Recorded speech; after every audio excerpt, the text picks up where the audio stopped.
Well, I'm a big fan of this movie. Awesome. And I'll tell you why. A lot of times, I think a horror is dumbed down or treated as something silly. There is a very serious, very dark undertone with this film.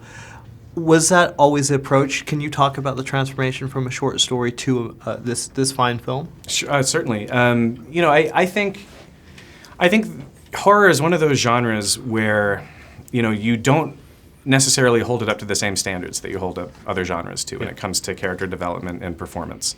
And a lot of that's because there are so many different subgenres in horror that can be successful for so many different reasons. Like, often the genre itself kind of takes center stage. Yeah.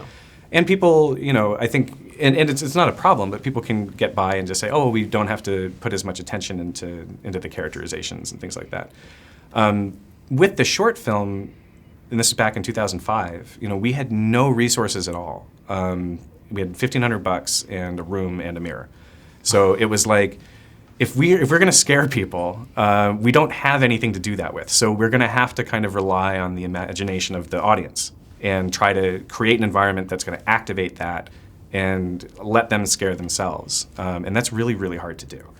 So when it came time to kind of look at the feature expansion, the philosophy that my writing partner, Jeff Howard, and I kind of came at it with was, everybody who had seen the short saw the cameras in the room and said, can this be a found footage movie? And it was like, no, I don't think it can. I think for the story we're trying to tell, found footage means that everything we see is going to have to be immediately objective. Yeah. There's no subjectivity to it. It's just part of the point. And it was like, we want to do something very different than that.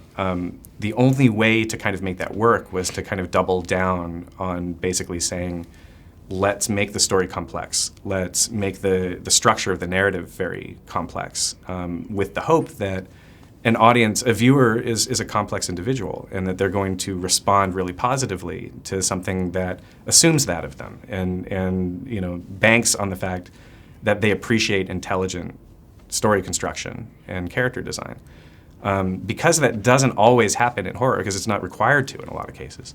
The hope was that people would really grab onto it and be like, yes, actually, what makes this interesting, because it's a movie about a mirror. How do you make a mirror scary? So it's like the only thing you can really do with that is to try to make the environment and the structure really disorienting, and try to rely on an increasing sense of tension, which you can only get out of the characters and out of structure. So there was kind of this bet going into it that if we embraced the complexity of the story and assumed the best of the audience, that we couldn't really go wrong, and we'd only misstep if we were like trying to actively simplify something or dumb it down.